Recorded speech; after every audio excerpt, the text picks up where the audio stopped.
Hi நண்பர்களே. இன்றைக்கி morning என்னோடய டே எப்படி ஸ்டார்ட் ஆச்சுன்னா பிளாக் காஃபியோடு தான் ஸ்டார்ட் ஆச்சு. அதுக்கப்புறம் பிரேக்ஃபாஸ்ட்டுக்கு நான் இட்லி தான் பிளான் பண்ணியிருந்தேன். இட்லியும் தக்காளி சட்னியும் தான் பிளான் பண்ணியிருந்தேன். மார்னிங் பிரேக்ஃபாஸ்ட்டும் நல்லபடியாக முடிஞ்சுது. அப்புறம் மதியானம் லஞ்சுக்கு என்ன பிளான் பண்ணலான்னு பார்த்தா எதுவுமே சாப்பிடணும் போல் தோணலை. ஸோ எல்லாமே குழம்பா சாப்பிட்றதுக்கு ரொம்ப பிடிக்கல.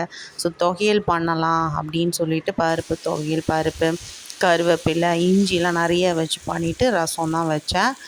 ரைஸ் நல்லா கொலைவாக வடிச்சிட்டு இந்த பருப்பு தொகையில் அப்படியும் போட்டு சாப்பிட்லாம், இல்லையா ரசம் போட்டு தொட்டும் சாப்பிட்லாம் அப்படின்ற மாதிரி நான் தொகையில் அரைச்சி வச்சுக்கிட்டேன்.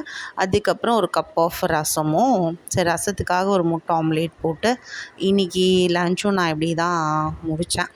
சூப்பர் டேஸ்டியாக இருந்துச்சு. நீங்கள் என்னெல்லாம் சாப்பிட்டீங்க அப்படின்னு கமெண்ட் செக்ஷனில் கமெண்ட் பண்ணுங்கள்.